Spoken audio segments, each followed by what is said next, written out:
I mean, this is really worth remembering, because if you don't, you lose the context and you sort of get a free ride for America while making the South the object, as it should be, of scorn at the time.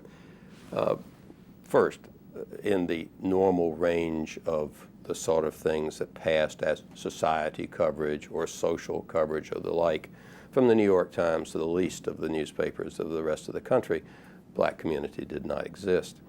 But even in the major areas of social and political change, most of the press simply ignored or minimized what was happening in the black community and what had not happened in the black community in the way of change.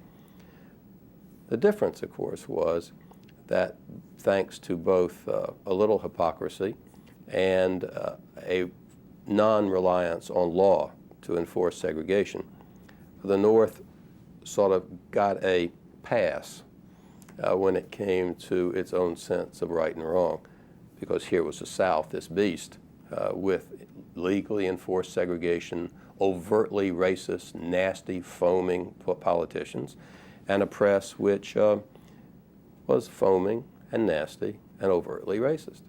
Well, one of the reasons you finally got the Brown versus Board of Education decision is that American public opinion had itself evolved about what it was willing to accept. I mean, the court does, as was once said wisely, follow the election returns. And in this instance, the court, in its decision, was really reflecting the willingness, the readiness of the larger American public to say enough already. Now, why? Because, in fact, better coverage of that set of events that you're asking, lynching, the true humiliation of the segregated system.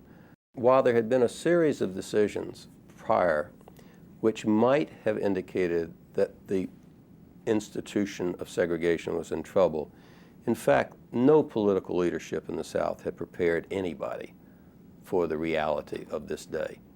So when the decision came down on Black Monday, as a segregationist judge famously wrote in a book, when Black Monday occurred, thunderstruck is the word to describe, I would say, the common white reaction. Jubilant, I expect, was the black common reaction.